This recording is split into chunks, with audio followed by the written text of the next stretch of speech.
Good morning student, good morning. Myself Kailash चोटिया।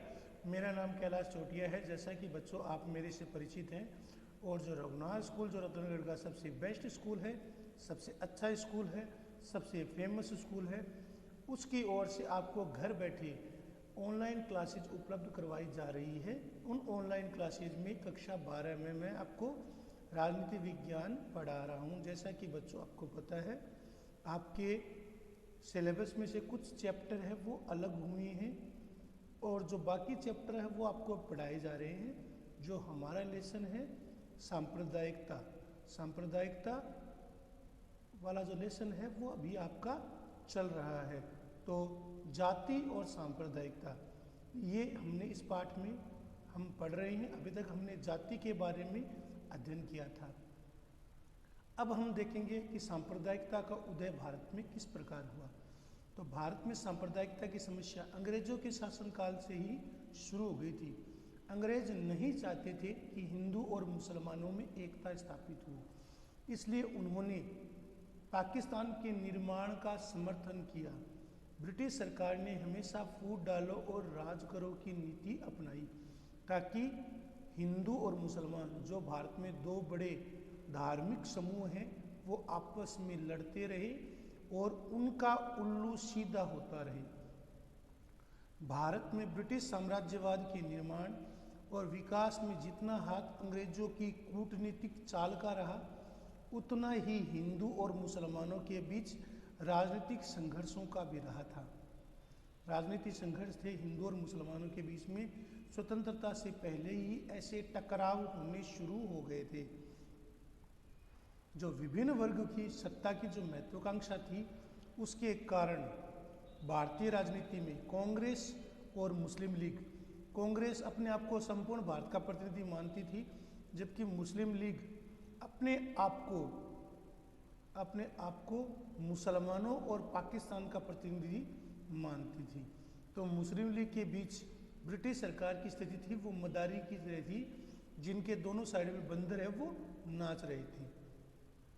मेहता और पटवर्धन के अनुसार, मैंने आपको कल ही अंडरलाइन कराया था, अंग्रेजी शासकों ने अपने निहित आपसी हिंदू मुसलमानों के मध्य संघर्ष को खड़ा करके ऐसे सांप्रदायिक त्रिभुज की रचना की जिसका आधार वे स्वयं बने रहे। अंग्रेजों का उद्देश्य यही था कि वो आधार स्वयं बने रहे और हिंदू और मुसलमानों के आधार पर टकराव होता रहे। तो ब्रिटिश सरकार की नीतियों के कारण भारत में सांप्रदायिकता बढ़ती रही। ब्रिटिश सरकार की नीतियों के कारण भारत में सांप्रदायिकता की समस्या है वो लगातार है वो सिर उठाती रही। स्वतंत्रता से पहले ऐसे सैकड़ों दंगे हुए थे जिसमें हिंदू और मुसलमान थे वो आमने सामने आए थे। कभी उन्होंने हिंदुओं को राजी करने की कोशिश की और मुसलमानों की अपेक्षा की, तो कभी उन्होंने हिंदुओं के विकास एवं आधुनिकीकरण कारण मुसलमानों के विशेष रियायतें देकर उन्हें राजी करने का प्रयास है वो किया गया था। 1905 में, जैसा आपको पता है कि लॉर्ड कर्जन 1905 में लॉर्ड कर्जन ने सांप्रदायिकता के आधार पर पूर्वी बंगाल और पश्चिम बंगाल का विभाजन है वो कर दिया था। इससे भारत में राष्ट्रवाद की लहर है वो पैदा हो गई थी। भारतीय मुसलमानों के अधिकारों की रक्षा के नाम पर, भारत में मुसलमानों के अधिकारों की रक्षा के नाम पर अंग्रेजों की शह पर ही 1906 में ऑल इंडिया मुस्लिम लीग की स्थापना हुई थी।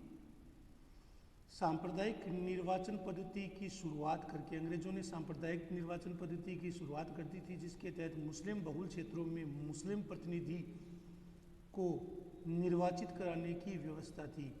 इसकी शुरुआत कर ब्रिटिश सरकार ने इस समस्या को और अधिक गाढ़ा कर दिया, इस समस्या को और अधिक विस्तृत कर दिया, इस समस्या को और अधिक फैला दिया। 1940 से ही जिन्ना के दिमाग में टू नेशन थ्योरी या दो राष्ट्र का सिद्धांत है वो प्रतिपादित किया।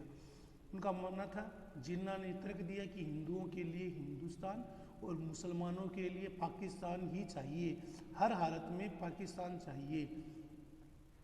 उनका मानना था कि हिंदू और मुसलमान है वो दो अलग संस्कृति है, दो अलग संप्रदाय हैं, दो अलग धर्म हैं जो कभी एक साथ नहीं रह सकते। अंततः उन्होंने मुस्लिम लीग के नेतृत्व में मोहम्मद अली जिन्ना ने और पाकिस्तान समर्थकों ने देश में सांप्रदायिक दंगे भड़का दिए, जिसके कारण पूरा देश सांप्रदायिकता की कार्रवाई या सांप्रदायिकता की आग में झुलस गया। और अंततः इसका परिणाम यह निकला कि 1947 में हमारे देश में अंग्रेजों की चाल सफल रही और अंत में 1947 में जब देश को आज़ादी मिली तो सांप्रदायिकता के आधार पर भारत का विभाजन हो गया। 14 अगस्त 1947 को पाकिस्तान बना और 15 अगस्त 1947 को भारत बना। तो जिन्ना ने द्विराष्ट्र सिद्धांत को मजबूत किया। उसका मानना था कि हिंदू और मुसलमान दो अलग जातियां हैं, दो अलग वर्ग हैं, दो अलग संप्रदाय हैं जो कभी भी एक साथ नहीं रह सकते। अतः इन्हें अलग अलग किया जाना परम आवश्यक है। 1940 में जिन्ना ने द्विराष्ट्र सिद्धांत, द्विराष्ट्र यानी दो राष्ट्र, हिंदुओं के लिए हिंदुस्तान और मुसलमानों के लिए पाकिस्तान। और जैसे जैसे आज़ादी के दिन हमारे नज़दीक आ रहे थे, 1946 1947 में देश में पूर्वी बंगाल, पंजाब, आसाम ये सब भयानक दंगों की चपेट में आ गए थे। बहुत भयानक दंगे हैं वो देश में हुए थे। और अंततः 14 अगस्त 1947 को हमारा देश का विभाजन हो गया और पाकिस्तान का निर्माण है वो धर्म के आधार पर हुआ, सांप्रदायिकता के आधार पर पाकिस्तान का निर्माण हुआ। लेकिन सांप्रदायिकता के आधार पर तो उनको एक रहना चाहिए था, क्योंकि केवल और केवल वहाँ पर मुस्लिम आबादी थी। लेकिन फिर भी वो शांति से नहीं रह पाए और पाकिस्तान से ही 1971 में जो बांग्लादेश या पूर्वी पाकिस्तान था वह पूर्वी पाकिस्तान उससे अलग हो गया। बांग्ला भाषा संस्कृति के आधार पर वो उससे परे हो गया, उससे हट गया, उससे अलग हो गया और एक बांग्लादेश का निर्माण हुआ। तो सांप्रदायिकता के आधार पर पाकिस्तान का निर्माण हुआ, धर्म के आधार पर ही पाकिस्तान का निर्माण हुआ। सांप्रदायिक समस्या के प्रमुख कारण क्या है बच्चों? स्वतंत्रता से पहले अंग्रेजों ने इस समस्या को बनाए रखा। अंग्रेज चाहते थे कि देश में सांप्रदायिकता की समस्या है वो बनी रहे, विकट हो और उसका लाभ वो उठाएं। लेकिन स्वतंत्रता के बाद भी ऐसा नहीं कि सांप्रदायिक समस्या हल हो गई, भारतीय राजनीति के लिए एक बहुत बड़ी समस्या बन गई थी। इसके प्रमुख कारण क्या थे? सांप्रदायिकता की समस्या को फैलने या सांप्रदायिकता की समस्या के पनपने के प्रमुख कारण क्या क्या थे? ऐसे कौन से कारण थे जिन्होंने सांप्रदायिकता की समस्या को और अधिक फैला दिया?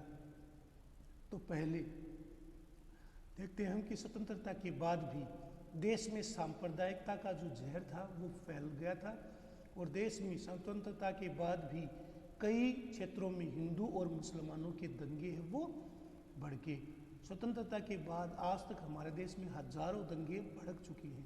तो सबसे पहले सांप्रदायिकता की समस्या के प्रमुख कारण क्या है? पहला कारण है विभाजन की कटु स्मृतियाँ। मुस्लिम लीग ने आपको पता है सीधी कार्रवाई की थी और सांप्रदायिक वैमनस्य उस समय चरम पर पहुंच गया था। स्वतंत्रता के साथ ही देश का विभाजन हो गया, हिंदू और मुसलमानों के बीच हिंदुस्तान और पाकिस्तान बन गया। देश के विभिन्न हिस्सों में भयंकर हिंसा, सांप्रदायिक हिंसा भड़क गई। लाखों लोग विस्थापित हो गए, इधर से उधर चले गए। विभाजन के में जो क्षेत्र पाकिस्तान में आए वहाँ से लाखों की संख्या में हिंदू, सिख, अल्पसंख्यक जातियाँ अपना घर बार संपत्ति सब कुछ छोड़कर भारत आ गए थे। उनको भारत आना पड़ा था। तो स्वतंत्रता के समय जब पाकिस्तान बना तो उस समय सांप्रदायिकता की जो आग थी वो भयानक रूप से फैल गई। इसके कारण जो पाकिस्तान में बेचारे विस्थापित हिंदू थे, सिख थे, उनको अपना घर बार संपत्ति, अपने खेत सब कुछ छोड़कर पशुओं के समान, भेड़ों के झुंड के समान उन्हें हाँक कर भगा दिया गया था। कई लोगों की हत्याएं भी हुई, महिलाओं और लड़कियों के साथ दुर्व्यवहार हुआ, परिवार बिछुड़ गए, बच्चे अनाथ हो गए। यानी जो विभाजन की जो कटु स्मृतियाँ थी वो भारतीय कभी नहीं भूले, क्योंकि लाखों की संख्या में लोगों को मारा गया था। इसकी प्रतिक्रिया, वो कहते हैं कि क्रिया की प्रतिक्रिया होती है, इसकी प्रतिक्रिया में भारतीय क्षेत्र में देखने को मिली, जहाँ पर भारत में भी इस प्रकार की कुछ घटनाएं हुई। अपने को अपनों के सामने कत्लेआम करना देखना लोगों की स्मृतियों में बना रहा। अपनों के सामने उन अपनों को काट दिया गया था, वो इस स्मृति को कभी नहीं भूले थे। इस मानसिकता के कारण जब छोटी सी घटना होती है तो वो धीरे धीरे बड़ा रूप ले लेती है। घटना से प्रभावित लोगों के परिवार आज भी उस भयंकर त्रासदी को भुला नहीं पाए हैं। घटना के समय जो प्रभावित लोग थे वो आज भी इस भयानक घटनाओं को भूल नहीं पाए हैं। आज भी वो उनके स्मृति में, उनके दिमाग में वही चित्र, वही दृश्य घूमता है जब अपनों के सामने अपनों को काट दिया गया था। वो इस चीज़ को कभी भूल नहीं पाए। उनके लिए ये एक चिरस्थायी डरावना दृश्य दिमाग में बैठ गया, जिसे वो कभी नहीं भूल पाए। तो ऐसे घटना से प्रभावित लोगों के परिवार आज भी उस भयानक त्रासदी, उस भयानक घटना को भूल नहीं पाए हैं। दूसरा कारण, राजनीतिक दलों द्वारा निहित स्वार्थों के लिए पृथक्करण की भावना अपनाना। तो स्वतंत्रता प्राप्ति और विभाजन तो हो गया देश का, इसके पहले और इसके बाद में भारत में कई ऐसे राजनीतिक दल और संगठन बने जिनका आधार धर्म था। तो धर्म के आधार पर कई राजनीतिक दलों और संगठनों का निर्माण हुआ। इसमें जमात इस्लामी, ऑल इंडिया मजलिस इत्तेहादल मुस्लिमीन, ऑल इंडिया मुस्लिम लीग और विद्यार्थी संगठन सिमी, जिस पर देश के कई राज्यों में प्रतिबंध भी लगा हुआ है। दुर्भाग्यवश एक नया संगठन हो रहा है जिसका नाम PFI है, जिसका कई दंगों में नाम है वो सामने आ चुका है। तो दुर्भाग्यवश इन संगठनों ने अपने निहित राजनीतिक स्वार्थों, अपने निहित राजनीतिक लाभों के लिए धार्मिक आधार पर राजनीति करना उन्होंने शुरू कर दिया, जिसमें एक वर्ग विशेष को, जिसके अंतर्गत क्या हुआ, एक वर्ग विशेष में अलगाव, अलग होने, पृथक होने, देश से अलग होने, देश से पृथक होने, देश में विभाजन करने की कुत्सित मानसिकता है वो धीरे धीरे पनपने लगी।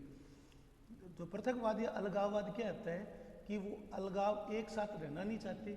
वो चाहते हैं कि उनका एक धर्म है, उनकी अपनी संस्कृति है, उनका एक कल्चर है और वो उनके साथ नहीं रह सकते, इसलिए उन्हें एक अलग कर दिया जाए, उन्हें पृथक कर दिया जाए, उनका विभाजन कर दिया जाए। इसके अतिरिक्त इन संगठनों ने अन्य अलगाववादी गतिविधियों में लिप्त होकर देश की एकता और अखंडता को गंभीर चुनौती दी। वर्तमान समय में सभी राष्ट्रों को राष्ट्र की मुख्य धारा से जोड़ रखना एक अत्यंत महत्वपूर्ण हो गया है। तो वर्तमान समय में इसके अतिरिक्त इन संगठनों ने अन्य अलगाववादी गतिविधियों में लिप्त होकर देश की एकता को, देश की अखंडता को गंभीर चुनौती दी है। वर्तमान समय में भी सभी वर्ग को राष्ट्र की मुख्य धारा से जोड़े रखना अत्यंत महत्वपूर्ण हो गया है। तो मुसलमानों के देश में कई संगठन बने, इनमें जमात इस्लामी, ऑल इंडिया मजलिस Ittehadul मुस्लिमीनी, all India Muslim league, विद्यार्थी संगठन सिमी, जिस पर प्रतिबंध लग गया है। सिमी को आतंकवादी संगठन माना गया। इसके अतिरिक्त वर्तमान में कई दंगों में नाम जिसका सामने आया है, जिसका नाम है PFI। दुर्भाग्यवश इन संगठनों ने अपने निहित राजनीतिक स्वार्थों के लिए धार्मिक आधार पर राजनीति करनी शुरू कर दी है।